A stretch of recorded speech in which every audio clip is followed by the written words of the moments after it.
जानवर बहुत सी हैरत अंगेज चीजें करने में सक्षम होते हैं, लेकिन भाई कभी कभी एकदम वियर्ड भी हो सकते हैं। हालांकि आदमी और जानवर लाखों सालों से साथ रह रहे हैं, पर कई बार जानवर अपने अजीब बिहेवियर से हमको चौंका देते हैं, जिसको देखा जाए तो उसका कोई मतलब नहीं होता है खास। तो आइए इनकी धाक जमाने की बेतुकी हरकतों से लेकर खुद ही को खा जाने की कोशिशों को जरा नजदीक से देखते हैं और समझते हैं कि एनिमल्स आखिर ऐसा क्यों करते हैं। पत्थर है या हाजमोला? आपने कभी किसी मगरमच्छ या एलिगेटर के पेट में झांका हो तो शिकार की हुई बहुत सी बर्ड्स और मछलियों की हड्डियां दिखाई देंगी, या उनका खाया हुआ कोई और जानवर। लेकिन इन सबसे ज्यादा चकरा देने वाली चीजें तो मेन्यू में आप जोड़ेंगी, और वो है पत्थरों का ढेर। ये भारी भरकम मगरमच्छ कभी कभी साइड डिश की तरह सामने आने वाले पत्थर भी चबा लेते हैं। लेकिन दुनिया की वो कौन सी मजबूरी है जो इन बड़े रेप्टाइल्स को पत्थर खाने पर मजबूर करती है? इसकी वजह न्यूट्रिशन वैल्यू या टेस्ट तो बिल्कुल भी नहीं है। ये दो थ्योरीज ये समझाने की कोशिश कर रही हैं कि मगर को इस दांत तोड़ काम में क्या मजा आता है। पत्थर डाइजेशन को सही रखते होंगे, है ना? क्रोकोडाइल्स और एलिगेटर्स अपने शिकार को बड़े टुकड़ों में फाड़ देते हैं या पूरा निगल जाते हैं। पेट में मौजूद पत्थर इनके साबुत खाने के टुकड़े करके पीस कर देते हैं। स्पेशली कड़क शेल्स और हड्डियों वाला खाना। एक दूसरी थ्योरी के हिसाब से पत्थरों से बढ़ा हुआ वजन इनको लंबे टाइम तक पानी के नीचे बनाए रखता है। पेट में ज्यादा पत्थर हों तो ये लंग्स में ज्यादा ऑक्सीजन खींचते हैं और फिर भी डूबे रहते हैं। हालांकि मैं मानता हूं कि पत्थर खाने से किसी का भी पेट इतना भारी तो हो ही जाएगा भाई। गैस भरे मनाटी। मैंटीज वो समुद्री प्राणी हैं जिन्होंने कभी मरमट्स की मिथ्स को इंस्पायर किया था। तारीफ इनकी दिलकश मूवमेंट्स और उन सेलर्स के नशे की जिन्होंने इसे मरमट समझा होगा। अगर उन्होंने इसे थोड़े होशो हवास में देखा होता तो समझ आता कि समुद्र में रहने वाले ये बल्बनुमा जीव वहां अपने फर्ड्स के दम पर तैरते हैं। जनाब सही सुना, लेकिन मूवमेंट के लिए गैस का इस्तेमाल एग्जैक्टली करते कैसे हैं? मैंटीज बड़े भारी भरकम जानवर होते हैं जिनका वजन 1300 पाउंड तक हो सकता है, लेकिन इस वजन वाला एक एडल्ट मैंटीज 130 पाउंड घास पात चढ़ कर जाता है, जिससे उनके पेट में बहुत सारी मीथेन गैस बनती है। आमतौर पर इतने बड़े समुद्री क्रिएचर्स के अंदर शरीर को हल्का बनाए रखने के लिए स्विम ब्लेडर्स होते हैं। ऑक्सीजन और गैस के मिक्सचर से भरे ये अंग पानी में जानवर की गहराई को बैलेंस रखते हैं, लेकिन पानी में टशनबाजी के लिए मैनिटी को ब्लैडर की जरूरत नहीं है। मैनिटी अपनी डेप्थ बनाए रखने के लिए लंग्स और अपने बट से गैस का तेज फवारा छोड़ता है, और जब उन्हें सतह पर जाना होता है तो वो गैस अंदर ही रोक लेते हैं।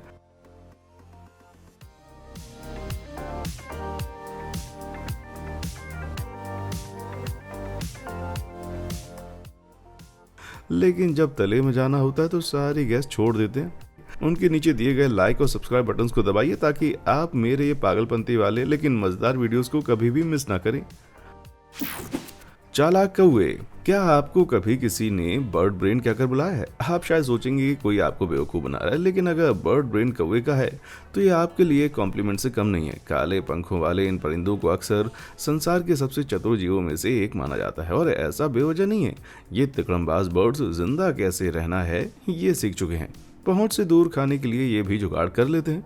साइंटिस्ट ने ऑब्जर्व किया है कि ये पानी का इस्तेमाल करना जानते हैं। पानी से भरी ट्यूब में पत्थर डालकर उन्होंने खाना निकाल लिया।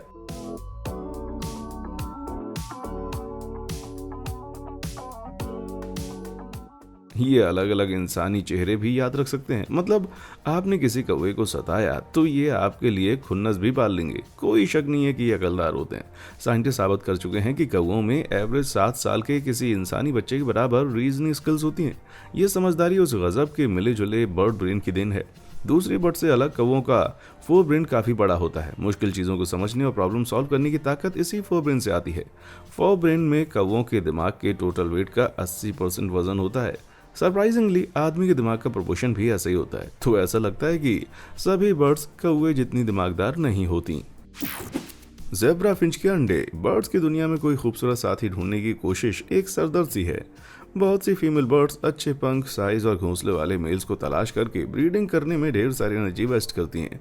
पर ज़ेब्रा फिंच अलग है। ये छोटी चिड़ियां जानती हैं कि मेल्स की साइज और स्टेमिना ही इनकी लाइफ बाकी बर्ड से अलग करेगी, क्योंकि बड़ा और मजबूत साथी उनको बेहतर घर दे सकेगा। लेकिन अगर कोई चालाक फीमेल छोटे और अनफिट पार्टनर से ब्रीड करती है तो उसके अंडे एवरेज से काफी बड़े होंगे। उसमें न्यूट्रिएंट्स भी ज्यादा होते हैं।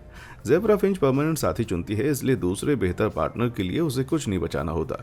इसका मतलब मेल की जेनेटिक क्वालिटीज की कमी अंडों की बढ़िया क्वालिटी पूरी कर देती है। न्यूट्रिएंट्स जेनेटिक कोडिंग की बराबरी तो नहीं कर पाते, लेकिन बड़े अंडे से चूजों को ज्यादा ताकत मिलती है। मतलब वो साइज में बड़ा होगा और उसके जिंदा रहने के चांस भी ज्यादा होंगे। कमजोर बाप की कमी पूरी करनी तो पड़ेगी ना यार। मिस्टर पिस्तौल, 1.5 इंच से महज कुछ ही ज्यादा लंबाई वाला पिस्टल श्रिम्प। ऐसा नहीं लगता कि वो किसी को कुछ तकलीफ दे सकता है, लेकिन इस सीधे साधे क्रीचर की खतरनाक हथियार उसके हाथों में नहीं बल्कि पंजों में छुपी हुई है। इस बड़े पिंसर में एक स्नैपिंग मैकेनिज्म होता है जो 60 मील प्रति घंटे की रफ्तार से, मतलब जबरदस्त तेजी से इसको धर दबोचता है। जब ये चिमटा इस तरह से अचानक बंद होता है ना, तो इस फोर्स की वजह से ये कान फाड़ देने वाली 218 डेसिबल की आवाज निकलती है, जो गन शॉट से भी ज्यादा तेज होती है। लेकिन चूंकि ये बहुत ही छोटा होता है, तो आवाज ऐसी निकलती है जैसे अनाज पर दूध गिर रहा हो।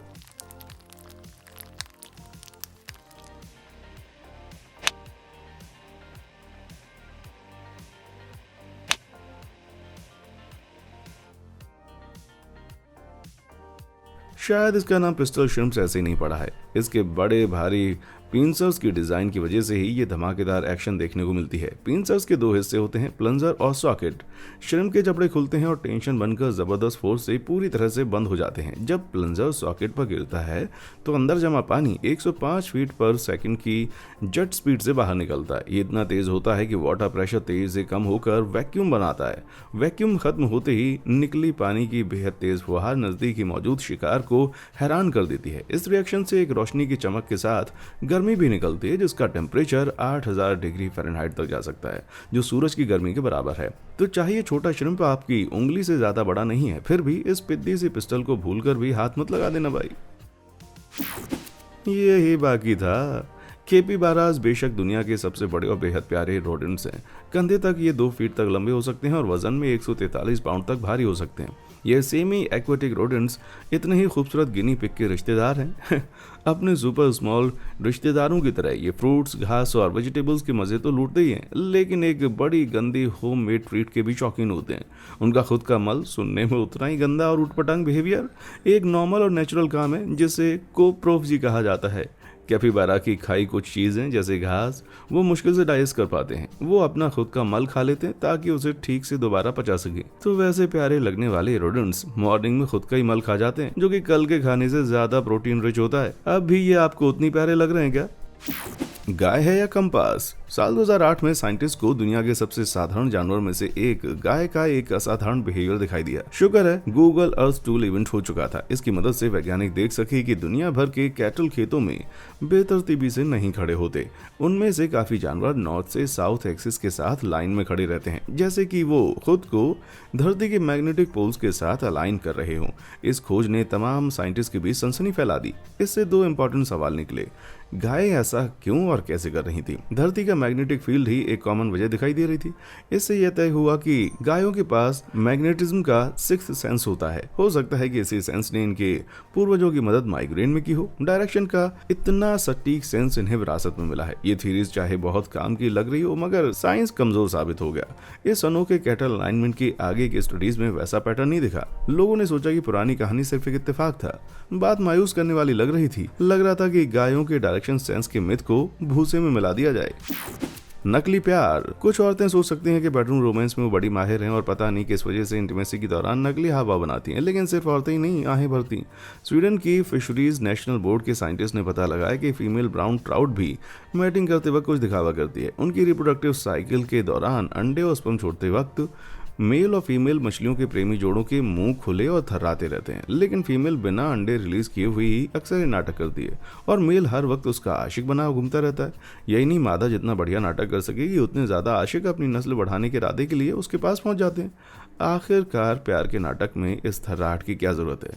रिसर्च ये मानती है कि फीमेल ट्राउट कई मेल पार्टनर्स को उल्लू बनाकर उनसे प्रीमेच्योर स्पर्म रिलीज करवा देती है, ताकि अपने बच्चों के लिए बेहतर बाप चुनने के लिए उनके पास ज्यादा ऑप्शंस हो। साफ है कि ये नाटक नर की बेहतरी के लिए नहीं बल्कि मादा की बेहतरी के लिए होता है।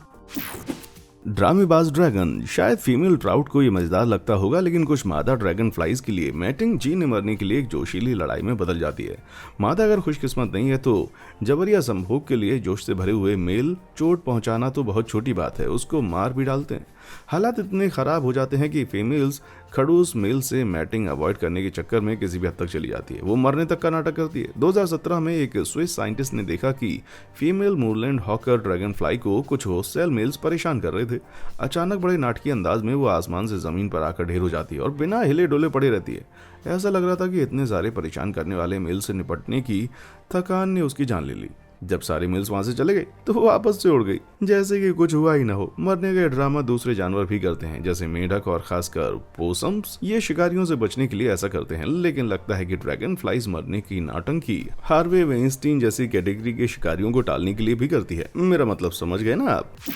झूम बराबर झूम शराबी। आदमी को मौके बेमौके शराब के नशे में डूब जाना पसंद है, लेकिन अंगूर की बेटी से सिर्फ हमारी प्रजाति ही प्यार नहीं करती। सेंट किट्स, नेवेस और बारबाडोस जैसे कैरिबियन आइलैंड्स पर उछल कूद करते ये लोकल प्रजाति के वेलवेट बंदर हैं। बंदरों की आबादी शराब की अपनी दीवानगी के लिए बदनाम है। इस सोमरस के टेस्ट की तलाश में ये बंदर बार से शराब की पूरी बोतलें चुराने के लिए जाने जाते हैं और असावधान टूरिस्ट के कॉकटेल्स भी उड़ा देते हैं। इनके शराबी रवैये से कंफ्यूज्ड वैज्ञानिकों ने इनकी पीने की आदतों को ऑब्जर्व कर लिया और इन स्टडीज में एक राज सामने आया कि बंदर सिर्फ कॉकटेल्स के बेहद मीठे टेस्ट के लिए नहीं उनको पीना पसंद करते। मौका मिलने पर वो खुद कोई दूसरा अल्कोहलिक ड्रिंक चुन लेते थे। मतलब वो नशे की उस मस्ती को एंजॉय करना सीख गए थे जो शराब पीने से आती है।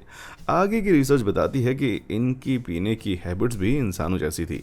कुछ बंदर कभी कभार नशे का मजा लेते थे, जबकि कुछ उस वक्त पीना ही बंद करते थे जब उनके होश गुल हो जाते थे। इनकी मशहूर सटीक पकड़ के बावजूद लगता है कि इन बंदरों को अभी ये सीखना पड़ेगा कि अपना ड्रिंक कैसे पकड़ा जाता है। भैंस डालेगी वोट। साल 2020 के इलेक्शंस चाहे अमेरिका के लिए एक लंबा नाइटमेयर हो, लेकिन मजे की बात यह है कि एनिमल किंगडम में डेमोक्रेसी ज्यादा आसानी से दिख जाती है। पूरे अफ्रीकन कॉन्टिनेंट के घास के मैदानों के अफ्रीकन भैंसों के झुंड आगे बढ़ने से पहले अद्भुत तरीके से इस बात पर वोटिंग करते हैं कि वो किस दिशा में बढ़ने पर भरोसा करते हैं। लेकिन जाहिर सी बात है, ये वोट डालने के लिए बैलेट पेपर का यूज नहीं करते। वो साइंस का ऑब्जर्वेशन कहता है कि ये आराम करते हुए किसी खास वजह से अपनी पोजीशन बदलते हैं। आगे और सुनिए, पोजीशन बदल के जिस तरफ ये देख रहे होते हैं, एक तरह से उनका वोट होता है कि झुंड को उसी दिशा में आगे बढ़ना चाहिए और हेड फीमेल झुंड को उसी डायरेक्शन की तरफ हाँक देती है। एक तरह से अफ्रीकन बफेलोज की मूवमेंट्स वोट मेजोरिटी तय की जाती है। वैसे तरीका ये समझदारों वाला है, लेकिन सभी के लिए नहीं। सिर्फ फीमेल्स ही डायरेक्शन तय करने के लिए वोट दे सकती हैं। लगता है सिर्फ डेमोक्रेसी ही एक चीज नहीं है जिसकी नकल ये बफेलोज करते हैं। मेल्स की वहां भी कहाँ चल पाती भाई। सांप द्वारा खुद का शिकार। कभी बिल्ली को खुद के पूंछ पर झपट्टा मारते हुए देखा है? ये है ना एकदम बढ़िया जोक। हालांकि किसी सांप को ऐसा करते हुए देखने से ज्यादा हैरत अंगेज और डरावना कुछ भी नहीं है।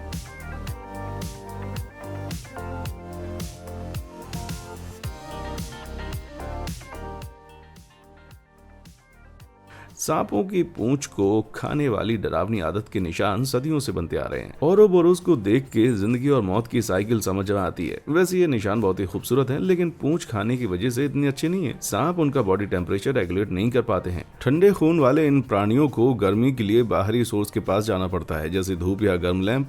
ठंडक के लिए ये या तो पानी में सरक जाते हैं या कहीं छांव ढूंढ लेते हैं, लेकिन ज्यादा गर्म हो जाने पर ये भयंकर कंफ्यूज हो जाते हैं। गर्मी इनके मेटाबॉलिज्म को बढ़ाकर इनको नकली भूख का एहसास दिलाने लगती है।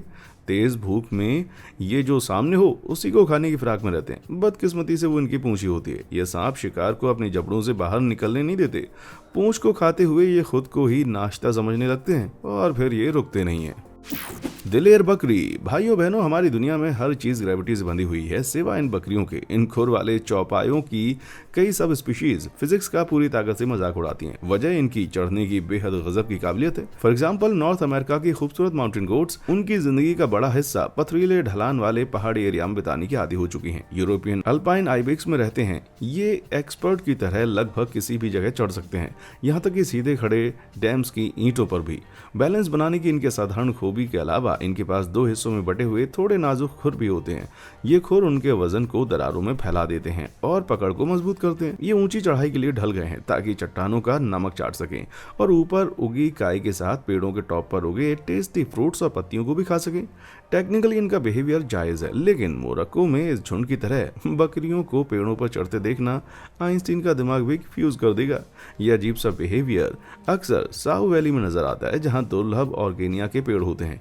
इसकी ब्रांचेस पर उगने वाले रसीले फल लोकल बकरियों को बहुत भाते हैं। ये इन 25 फीट ऊंचे पेड़ों पर भी आराम से चढ़ जाती हैं। हालांकि इतनी तगड़ी भूख के चलते शुक्र है कि ये पेड़ों पर खड़े खड़े एक दूसरे को नहीं खाती। डरपोक बकरियां। जहां कुछ बकरियां डरना नहीं जानती, वहीं एक वाकई अनोखी ब्रीड है जो कि हल्के से डर से भी फ्रीज हो जाती है।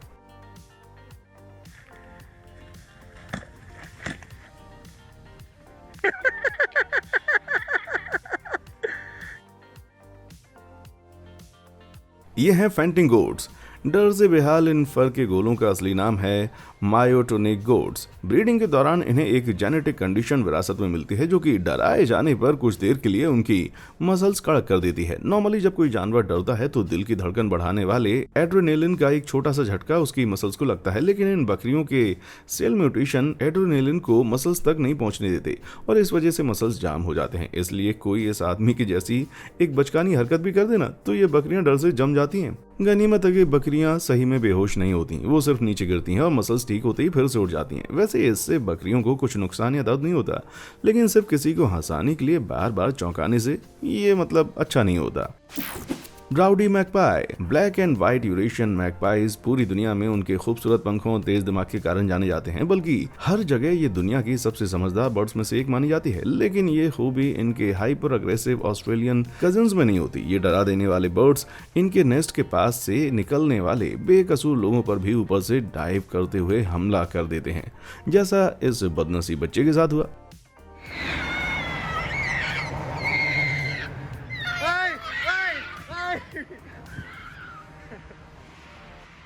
हो सकता है कि इनके ब्लैक एंड व्हाइट पंख देख के आप ये समझें कि ये सिर्फ एक महा झगड़ालू ब्रीड के मैगपाई हैं, लेकिन इनका अपने यूरेशियन हमशक्ल से कोई लेना देना नहीं है। ये उद्यमी ऑस्ट्रेलियन बर्ड्स वुड स्वालोज और बूचर बर्ड्स की तरह आर्टेमिडाई फैमिली के मेंबर्स हैं, ना कि कौओं और यूरेशियन मैगपाइज की तरह कॉर्विड फैमिली के। हर स्प्रिंग में ऑस्ट्रेलियंस हेलमेट पहन के इनके हमलों से बचने के लिए झुककर बचते दिखाई देते हैं। बावजूद इसके अकेले 2020 में 600 हमले हुए, लेकिन ये हमले झगड़ा करने के लिए बल्कि उनके घोंसलों की हिफाजत के लिए होते हैं।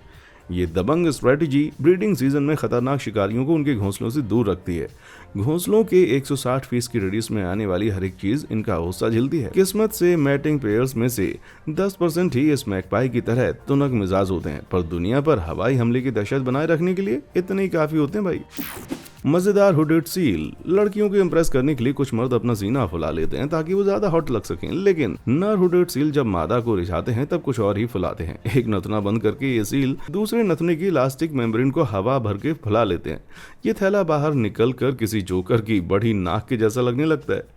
इस मेम्ब्रेन पर फैले हुए ब्लड वेसल्स की वजह से ही इसका रंग लाल दिखता है। मेल इस थैले को वहां मौजूद सारी फीमेल्स को हिलाकर दिखाता है कि वो कितना बड़ा और मजबूत है। थैला जितना बड़ा होगा मेल के उतने बढ़िया मौके होंगे। लेकिन इन सील्स की नाक सिर्फ रोमांस के लिए नहीं होती, ये अपनी फूली हुई नाक का इस्तेमाल कॉम्पिटिटर से मुकाबले के लिए भी करते हैं, जो कि 880 पाउंड तक भारी हो सकते हैं। इसलिए हाथापाई की मेहनत से बचने के लिए ये एक दूसरे का बलून नापते हैं। जाहिर है बड़े बलून वाला ही जीतेगा। हुडेड सील का तो काम हो गया भैया, लेकिन अगर आप एक मर्द हैं तो किसी खूबसूरत लेडी के सामने वैसा लाल बलून मत हिलाने लगना, वाट लग जाएगी। मेरी लग चुकी है।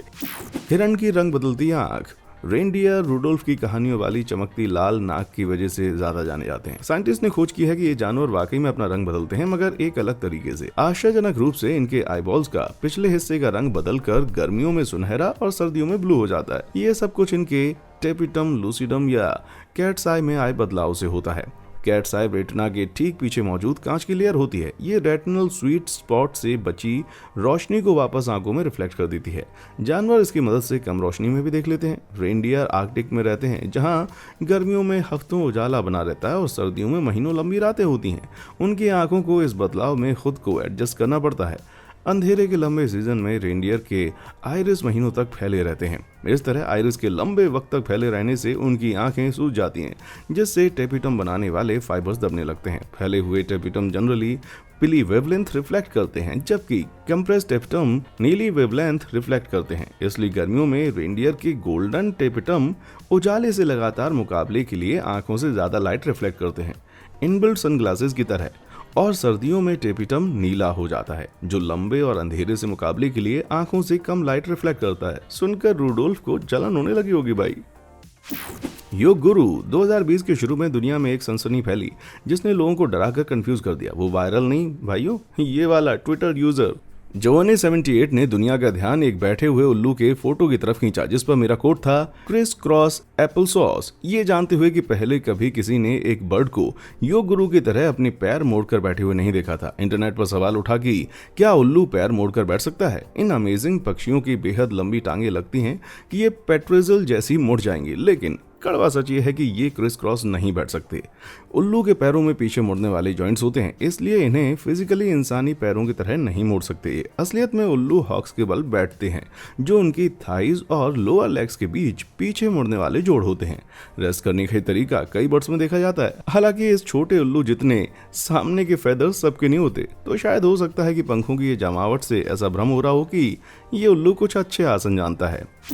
स्टर्लिंग्स का बादल। सनराइज के ठीक पहले पूरा आसमान अचानक रूप बदलते बादलों से ढक जाता है, जो मुड़ तोड़ के अजीबोगरीब पैटर्न्स बनाते हैं। लेकिन ये बादल नहीं है, असलियत में ये हजारों स्टर्लिंग्स का झुंड है।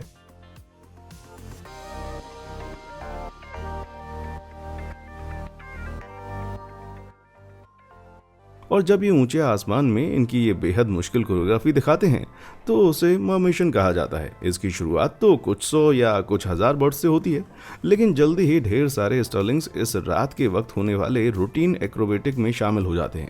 इस झुंड में 1 लाख से ज्यादा तक बर्ड्स हो सकते हैं। साल 1999 में ब्रिटेन के सोमरसेट में जिस मर्मिशन ने रिकॉर्ड बनाया था, उसमें 6 लाख स्टर्लिंग्स उड़ रहे थे। मर्मिशंस होते तो खूबसूरत हैं, लेकिन ये बनते क्यों हैं?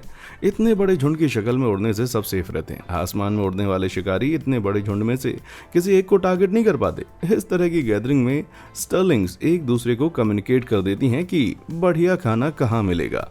रात के वक्त झुंड में गर्माहट भी मिलती है। मैं सोचता हूँ बिस्तर पर जाने से पहले आसमान में ऐसे हैरत अंगेज अदाकारी दिखाने से बढ़िया और कोई काम नहीं है।